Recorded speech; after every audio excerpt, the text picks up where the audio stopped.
Hello and a very good morning to all of you, my wonderful fellow human beings. That's right. When all the layers of gender, race, class, religion, geography, when all of these layers are peeled off, what does that make us? At our very core, the one thing that defines us all is that we're all human beings. Can we all agree on that? Wonderful. That's our common platform. You know, it's taken us 6,000 years in recorded history, say from about 4,000 BC until today, 2023, for the human civilization to evolve from a nomadic tribe to a global world in which we are all united. However, the question though is that who was truly happier, or who is truly happier? Is it the nomadic tribes that existed before us? If you were to look into the annals of history and see the ways in which the ancient civilizations lived. Let's take, for example, the Mayas or the Incas, the Native Americans, ancient civilizations of India, the Egyptians, the ancient Arabs.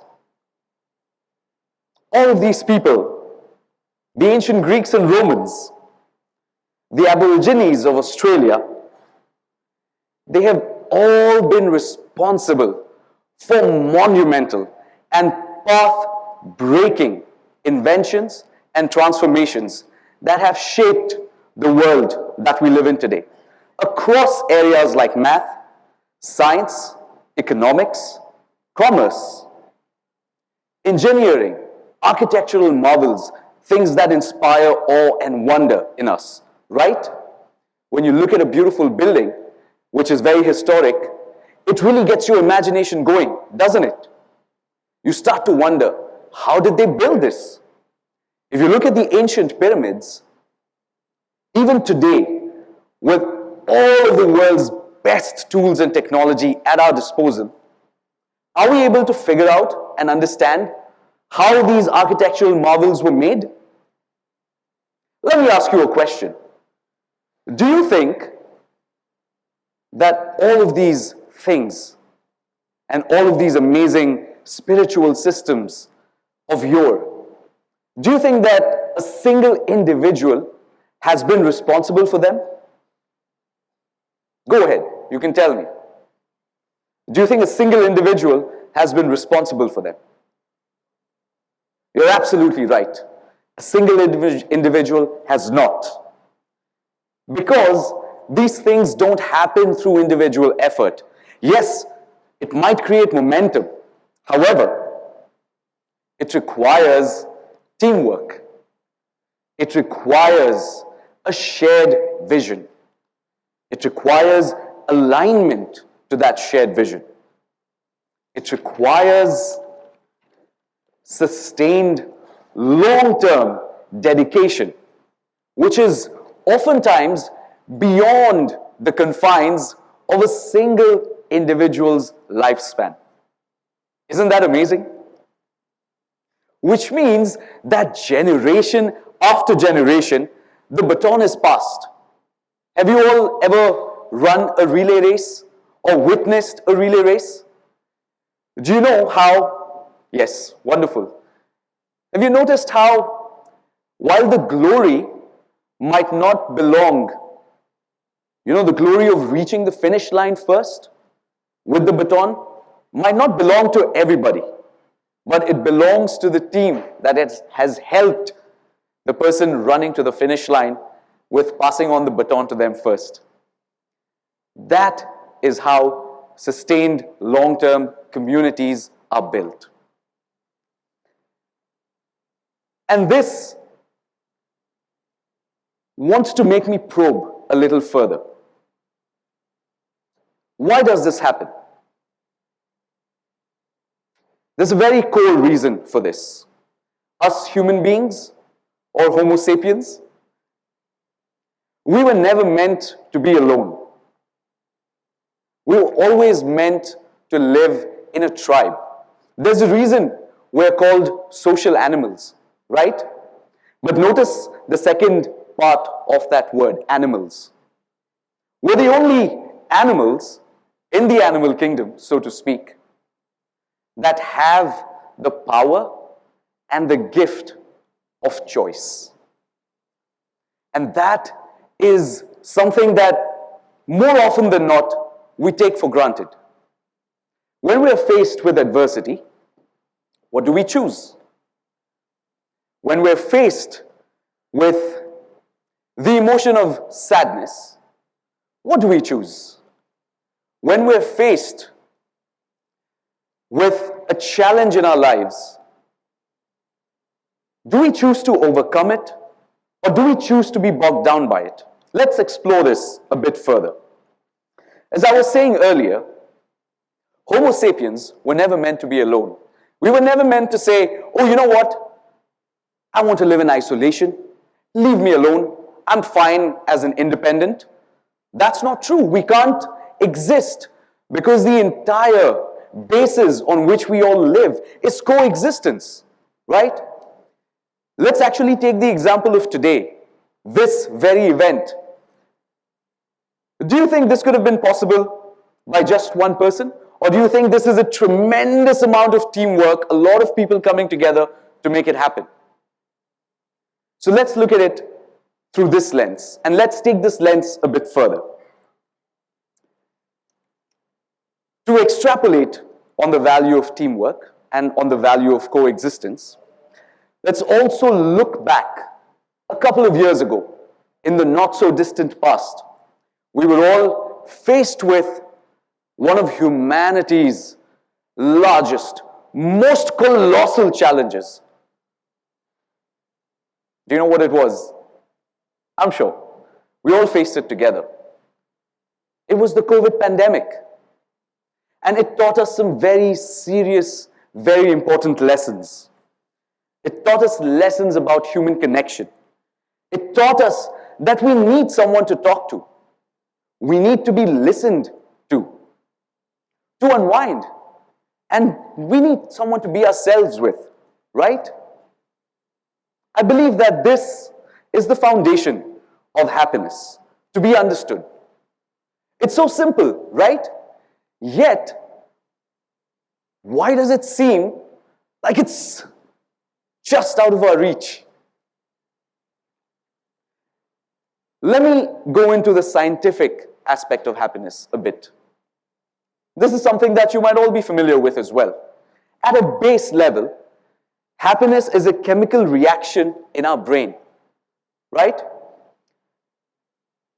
I've actually shortened it a bit. Dose, a dose of happiness. What does a dose of happiness imply? D for dopamine, O for oxytocin, S for serotonin, and E for endorphins. These are the four chemicals or hormones that are released in our brain that lead us to this feeling of happiness. So how then do we teach ourselves to be happy?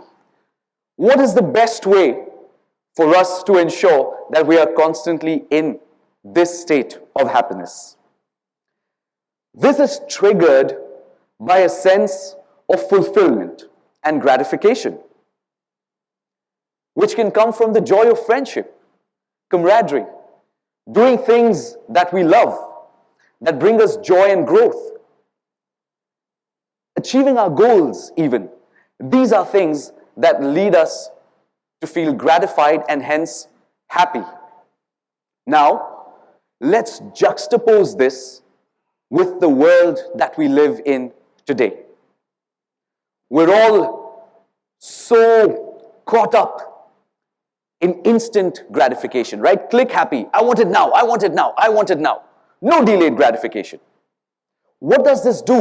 What does this come at a cost of? Some very, very important, time-tested virtues. The most important one of them all, patience. The ability to work towards something, to build something, to create, to foster connections, to really understand each other and where we come from, our shared experiences, our stories. Do we have time for this all? Or do we just want it now, now, now, now, now? Instant gratification. In my experience, might I add, limited experience, I've come to learn that instant gratification is the biggest killjoy, right? The biggest takeaway from what it takes for a person to be happy. What's the result of this? Despair, emptiness, loneliness, a sense of impending, foreboding doom. Just the words that I spoke right now, how do they make you feel? I'm assuming not very nice. When you hear words like doom and despair, it brings you down. Just the words. Let's not even go into how it feels. Because people who face it and who live it, it's very hard. But there are ways in which we can overcome. This affects the self, and then it also affects the larger collective world that we live in. So what is happiness in the context of the individual and in the context of the self? How can individual happiness affect positively collective happiness that can then help us shape a better world? It's the classic conundrum of nature versus nurture. First, you're born into this world, you and I, we're nurtured in our environments, by our people, in whatever way is known best to them, right? And then we grow up. Our nature then shapes the world. In this context, the values of being open-minded, of listening to one another, understanding where we come from, the things that I was speaking of earlier, the things that really make us tick, the ability to accept each other for who we are. Because if we go back to how we began, we're all at a base level human beings, right? If we just focus on that one aspect, I think it'll allow us to understand one another so much better, in spite of all our differences. And the values that help us do this, our ability to adapt and learn, to unlearn, to relearn, the art of compromise, because that's exactly what it is. It is an art. The ability or the rebellious act of always looking at the glass half full. I say rebellious because as human beings, we're mostly wired to look at the glass half empty. To have faith and to have purpose. The most important of them all, to have a sense of purpose. And to practice your craft, to connect with and to appreciate the bounties of nature. To share, to love, to give. The ability to stand up the 10th time after falling over 9, which means the ability to persist even in the face of failure. These are things or values that lead to intrinsic happiness, which then helps us shape our world extrinsically into a happy place for everybody to live in. And all of this is centered around one core value, the value of empathy. Empathy for the self, which then extends to empathy beyond the self.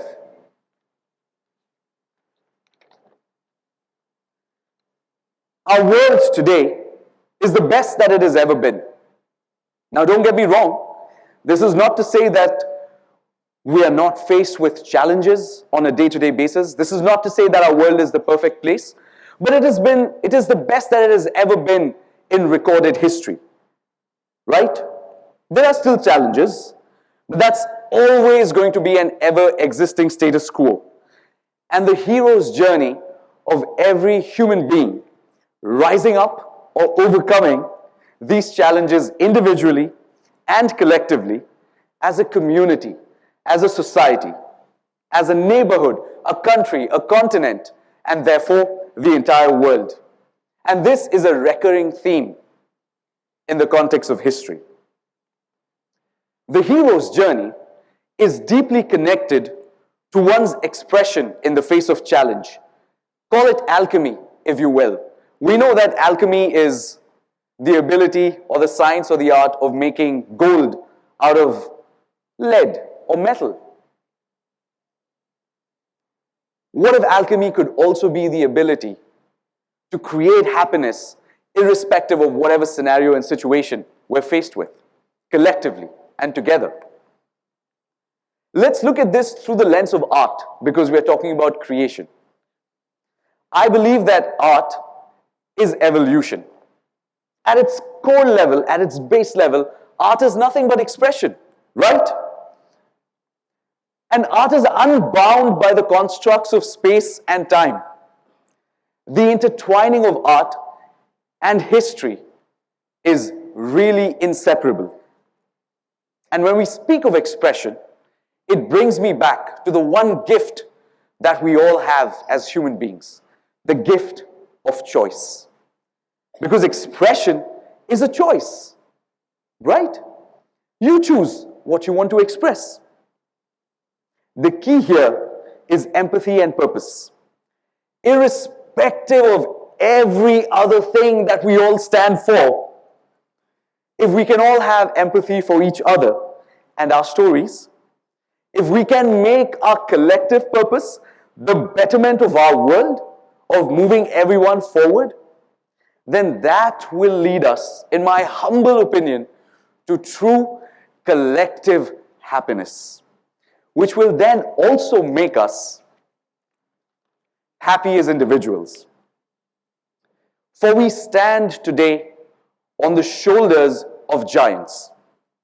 What I mean by this is that many generations have come before us and they've shaped our world today. We stand today on their laurels, good or bad. And in the not so distant future, you and I will be the giants on whose shoulders the future generation will stand on. So, that begs the question. In that case, what kind of a world are we going to create? The choice to believe, to perceive and shape the world according to the virtues of happiness that allow it to be better? For this, we must take ownership. What kind of a world will we create or build or shape? One of kindness, one of empathy, one of love, one of peace, or one of envy, loathing, selfishness, isolation, all factors that lead to unhappiness and take away mental peace, which is a pursuit that we're all in. Art has always helped move the world forward. And art is expression in any discipline. And if we are to look at this from that context, then we're all sculptors and art is our expression. But what are we sculpting? We are sculpting our collective world. And the tools that we use will empower our future generations as well as us to either be happy or unhappy. It comes back down to choice. And the buck stops here. The buck stops now. Today, I'd like to conclude by helping all of you begin, by asking you a question that I was asked maybe when I was your age. When I say your age, I mean all of the students who are here today. A question that really hit home, that was so profound, it made me ponder. And I'm sure that you're familiar with this question as well. It goes something like this.